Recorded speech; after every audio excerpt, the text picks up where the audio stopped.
इब्रानियों के नाम पौलुस रसूल का खत 7वां बाब। मल्कीसिदक काहिन। और ये मल्कीसिदक सालिम का बादशाह खुदा ताला का काहिन हमेशा काहिन रहता है। जब अब्राहम बादशाहों को कत्ल करके वापिस आता था तो इसी ने उसका इस्तकबाल किया और उसके लिए बरकत चाही। इसी को अब्राहम ने सब चीजों की दहयकी दी। ये अव्वल तो अपने नाम के मानी के मुआफिक रास्तबाजी का बादशाह है और फिर सालिम यानी सुलह का बादशाह।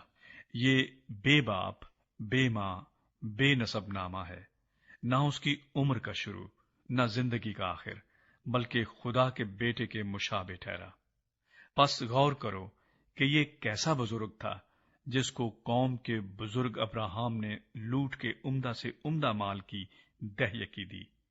अब लावी की औलाद में से जो कहानत का ओहदा पाते हैं उनको हुक्म है कि उम्मत यानी अपने भाइयों से, अगरचे वो अब्राहम ही की सुलभ से पैदा हुए हों, शरीयत के मुताबिक दहयकी लें। मगर जिसका नसब उनसे जुदा है उसने अब्राहम से दहयकी ली और जिससे वादे किए गए थे उसके लिए बरकत चाहिए। और इसमें कलाम नहीं कि छोटा बड़े से बरकत पाता है। और यहां तो मरने वाले आदमी दहयकी लेते हैं, मगर वहां वही लेता है जिसके हक में गवाही दी जाती है कि जिंदा है। बस हम कह सकते हैं कि लावी ने भी जो दहयकी लेता है अब्राहम के जरिए से दहयकी दी, इसलिए कि जिस वक्त मल्कीसिदक ने अब्राहम का इस्तकबाल किया था वो उस वक्त तक अपने बाप की सुलभ में था। बस अगर बनी लावी की कहानत से कामलियत हासिल होती, क्योंकि उसी की मातहती में उम्मत को शरीयत मिली थी, तो फिर क्या हाजत थी कि दूसरा काहिन मल्कीसिदक के तौर का पैदा हो और हारून के तरीके का ना गिना जाए। और जब कहानत बदल गई तो शरीयत का भी बदलना जरूर है, क्योंकि जिसकी बाबत ये बातें कही जाती हैं वो दूसरे कबीले में शामिल है, जिसमें से किसी ने कुर्बान गाह की खिदमत नहीं की। चुनांचे जाहिर है कि हमारा खुदावंद यहूदा में से पैदा हुआ और इस फिरके के हक में मूसा ने कहानत का कुछ जिक्र नहीं किया। मल्कीसिदक की मानिंद एक और काहिन। और जब मल्कीसिदक की मानिंद एक और ऐसा काहिन पैदा होने वाला था जो जिस्मानी अहकाम की शरीयत के मुआफिक नहीं बल्कि गैर फानी जिंदगी की कुव्वत के मुताबिक मुकर्रर हो, तो हमारा दावा और भी साफ जाहिर हो गया, क्योंकि उसके हक में ये गवाही दी गई है कि तू मल्कीसिदक के तौर पर अब तक काहिन है।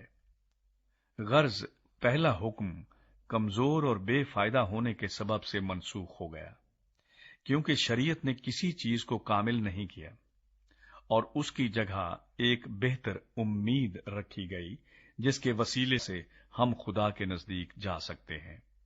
और चूंकि मसीह का तकर्रर बगैर कसम के ना हुआ, क्योंकि वो तो बगैर कसम के काहिन मुकर्रर हुए हैं, मगर ये कसम के साथ उसकी तरफ से हुआ जिसने इसकी बाबत कहा कि खुदावंद ने कसम खाई है और उससे फेरेगा नहीं कि तू अब तक काहिन है।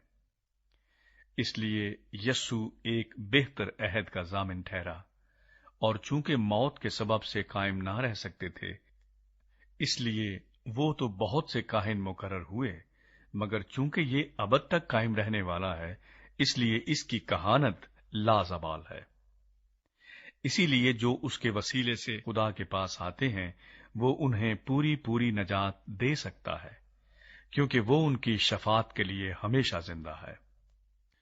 चुनांचे ऐसा ही सरदार काहिन हमारे लायक भी था, जो पाक और बेरिया और बेदाग हो और गुनाहगारों से जुदा और आसमानों से बुलंद किया गया हो, और उन सरदार काहिनों की मानिंद इसका मोहताज न हो कि हर रोज पहले अपने गुनाहों और फिर उम्मत के गुनाहों के वास्ते कुर्बानियां चढ़ाए, क्योंकि इसे वो एक ही बार कर गुजरा जिस वक्त अपने आप को कुर्बान किया। इसलिए कि शरीयत तो कमजोर आदमियों को सरदार काहिन मुकर्रर करती है, मगर उस कसम का कलाम جو शरीयत के बाद खाई गई उस बेटे को मुकर्रर करता है जो हमेशा के लिए कामिल किया गया है।